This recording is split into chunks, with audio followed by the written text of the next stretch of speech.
మీ business ఏదైనా మీ ఊర్లో promotion చేయాలంటే అది సుమన్ టీవీతోనే సాధ్యం. ఇప్పుడే సంప్రదించండి. గుంటూరు 3 వంతెనల బ్రిడ్జ్ గత 3 నెలలుగా మూసివేయబడింది.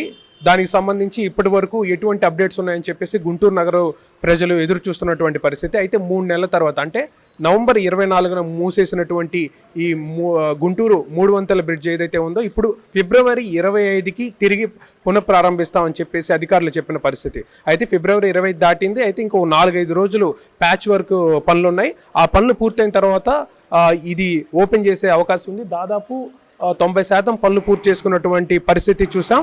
అయితే ఇక్కడ ముఖ్యంగా మనకు తెలియాల్సిన 3 విషయాలు ఏంటంటే 60 రోజుల సమయం తీసుకున్నారు మొదటగా.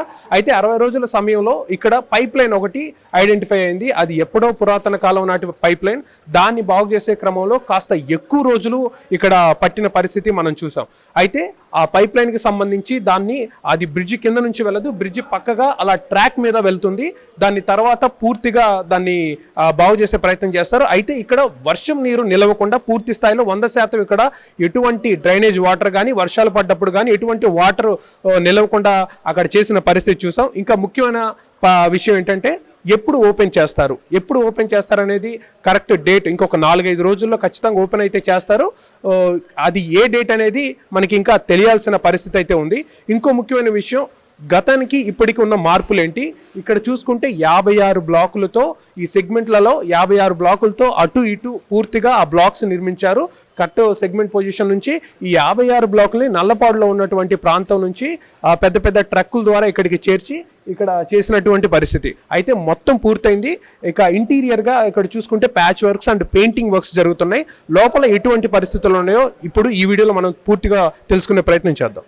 చూసారు కదా, గతానికి ఇప్పటికీ కాస్త భిన్నంగా కాస్త పొడవుగా ఉంది ఈ RUB railway under pass bridge. ఈ 3 వంతెనలు ఈ లోపల చూసుకుంటే గతంలో కూడా పెయింట్స్ వేశారు. ఇప్పుడు ఇంకా అద్భుతంగా చూసుకుంటే చాలా నేచర్కి దగ్గరగా ఉండే విధంగా ఈ న్యాచురల్గా ఈ పిట్టలు చెట్లు కింద పచ్చిక బయలు లాంటి బొమ్మలు ఇక్కడ గీస్తున్నారు.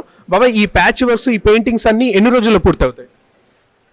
ఒక 2-3 రోజుల్లో పూర్తవుతాయి లోపల అదంతా. ఇంకా ఇక్కడ లోపల ఇంకేమైనా పనులు ఉన్నాయా? ఇంకా మిగిలి ఉన్నాయి. మా పెయింట్స్ వరకు మాత్రం ఒక 4 రోజుల్లో కంప్లీట్ అవుతుంది. 4 రోజుల్లో పెయింట్ అయిపోతుంది. కరెక్ట్గా ఏ డేట్ లో ఓపెన్ చేసే అవకాశం ఉందంటారు? ఇంకెన్ని రోజులు పడుతుంది కరెక్ట్గా? అంటే సార్ వాళ్ళు చూడాలి, కొన్ని చిన్న ప్యాచీలు ఉన్నాయి, అవి అయిపోతే ఓపెన్ చేయొచ్చు అనేది నా అభిప్రాయం. అదే మొత్తానికి అయితే మేజర్ వర్క్స్ అన్ని కంప్లీట్ అయిపోయినాయి, మొత్తం అయిపోయినాయి. కొన్ని చిన్న పనులు ఉన్నాయి. మా పెయింట్స్ అంతా కంప్లీట్ అయిపోయే లోపల మొత్తం పనులన్నీ కంప్లీట్ అయిపోతాయి. నాకు తెలిసినంత వరకు 4 రోజులు లేట్ అయినా శుభ్రంగానే చేశారు. ఇంకా ఎంత టైం వచ్చినా కానీ కొంచెం స్ట్రాంగ్గానే చేశారు. ప్రస్తుతానికి రైల్వే వాళ్ళదే జరుగుతుంది పని. అలాగే ఇప్పుడు ఉన్న ఇబ్బందులు కూడా చాలా ఇబ్బందులుగా ఉన్నాయి. రేపు కనుక ఇది సరిగ్గా మన ప్రభుత్వం సరిగ్గా పట్టించుకోకపోతే రేపు చాలా ఇబ్బందులు పడతాం. దాన్ని దృష్టిలో ఉంచుకుని ప్రభుత్వం కూడా త్వరితగతిన ఇది పూర్తి చేయగలిగితే ప్రజలకి మేలు చేసిన వాళ్ళు అవుతారు. ఇది 4-5 రోజుల్లో పూర్తవుతుంది అంటున్నారు. ఇంకా ఎక్కడ ఎటువంటి సమస్యలు ఉన్నాయి? సమస్యలు అంటే ఏం లేదు. ఇవాళ రోడ్డు వైండింగ్ అంటున్నారు, అది ఎంతవరకనే తెలియదు. ఈలోపు మరి రైల్వే వాళ్ళేమో వాళ్ళ వరకు వాళ్ళు చేశారు. కానీ మన ప్రభుత్వం కూడా చాలా సీరియస్ యాక్షన్తో చేసుకుంటే 1 వారం రోజులు అంటున్నారులే కానీ 10 రోజులు గట్టిగా పడుతుంది. రోడ్డు మాత్రం వెడల్పుగా కనుక కొంచెం వెడల్పు చేయకపోతే ఇబ్బందులే. సార్, ప్రస్తుతం 3 వంతెనల దగ్గర పరిస్థితి ఎలా ఉంది? అదే చూస్తున్నాం కదా, ఈ రోజే కాస్త సిమెంట్ రోడ్డు మొదలు పెట్టారు. నిన్నటి వరకు లేదు. ఈరోజు బాగానే వర్క్ జరిగింది. కానీ ఎంత త్వరగా అయితే అంత పబ్లిక్కి ఇబ్బంది లేకుండా ఉంటుంది. రోడ్డు వచ్చేసరికి ఎడల్పు అనేది జరగలేదు. అక్కడ చూసారుగా మీరు, సేమ్ ఇదివరకు ఎంత ఉంది అట్లాగే ఉంది. కానీ లైటింగ్ గీటింగ్ అన్ని ఏర్పాట్లు చేయాలి అక్కడ. చేయకపోతే రాత్రులు ఎవరు వచ్చినా కూడా, మగవాళ్ళు వచ్చినా ఆడవాళ్ళు వచ్చినా ఇబ్బంది. మగవాళ్ళు సిగ్నల్కి వచ్చినా కూడా ఇబ్బంది. లైట్లు వేస్తారని అనుకుంటున్నాం మేము. కాదు ఇప్పుడు ఈ ఒక 4 రోజుల నుంచి కొంచెం ఫాస్ట్గా జరుగుతుందండి. ఈ రోజు నుంచి ఫాస్ట్గా జరుగుతుంది. ఇప్పటి వరకు ఈ 3 నెలలు దాటినా కూడా ఎన్నో ఇబ్బందులు గురయ్యాం మనం ప్రజలు. త్వరగా అయిపోతే ఈ రోడ్డు వదిలేసేస్తే అందరికీ హ్యాపీ. అక్కడ బోర్డు మీద SCR అని పెట్టాడు. SCR means south central railway head quarters Secunderabad. కానీ వైజాగ్ SCR అయిపోయింది. South eastern railway Vizag head quarters. మంది గుంటూరు విజయవాడ ఇవన్నీ సౌత్ ఈస్టర్న్ రైల్వేకే వెళ్ళిపోయింది. మరి ఎందుకు పెట్టారో ఆ బోర్డు మనకు తెలియదు. రైట్, ఈ ప్రాంతం ఒకసారి చూసుకుంటే 3 వంతల ప్రాంతం దగ్గర నుంచి ఏదైతే డొంక రోడ్డు కొత్తపేట కనెక్టివిటీ ఉన్నటువంటి అటువైపు 3 వంతలు, ఇది అటువైపు నుంచి నెహ్రూ నగర్కి కనెక్టివిటీ ఉన్నటువంటి ప్రధాన మార్గం. ఇక్కడ కూడా రోజు వేల మంది ప్రయాణిస్తున్నటువంటి ప్రధాన మార్గం. ఇక్కడ చూసుకుంటే side drainage pipe line and water pipe line works అయితే జరుగుతున్నాయి. ఈ 3 వంతలకి మరోవైపు ఉన్నటువంటి దారి ఇది.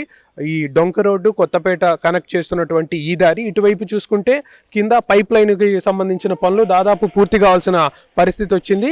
ఇక్కడ ఎప్పుడు కూడా వర్షం పడితే దాదాపు మోకాళ్ళ లోతున నీరు ఇక్కడ చేరుతుంది. అయితే ఇంక ఎప్పుడు కూడా వర్షం పడినా కూడా మోకాళ్ళ లోతుకి నీరు కాదు కదా, కొంచెం కూడా ఇక్కడ నీరు నిల్వ ఉండకుండా అధికారులు చాలా జాగ్రత్తలు తీసుకున్నటువంటి పరిస్థితి మనం చూస్తున్నాం. ఇకపోతే ఈ ఇటువైపు కొత్తగా బ్లాక్స్ యాడ్ చేయలేదు, కానీ ఇటు నుంచి అటువైపే కొత్తగా ఆ బ్లాక్స్ యాడ్ చేసి ఎక్స్టెన్షన్ అటువైపే పెంచారనమాట. ఈ కొత్తపేట వైపు ఉన్నటువంటి ఆల్రెడీ ఇటువైపు 2 బ్రిడ్జిలు ఉన్నాయి. ఇటువైపు ఉన్నట్టు 2 బ్రిడ్జిలు, వాటిని ఏమీ కదిలించలేదు. ఇటువైపుగా ఉన్న ఈ డొంక రోడ్డు వైపు ఉన్న బ్రిడ్జిని మాత్రమే కదిలించి దాన్ని ఎక్స్టెన్షన్ చేసి 56 బ్లాక్స్ వేసేసి కాస్త పొడుగు పెంచిన పరిస్థితి మనం చూస్తున్నాం. అటువైపు ఇటువైపు సీసీ రోడ్డు కాస్త ఈ రోడ్డు ప్యాచ్లు కూడా క్లియర్ చేసి ఒక 4-5 రోజుల్లో ఈ రోడ్డు మనకి అవైలబుల్లో రాబోతుంది.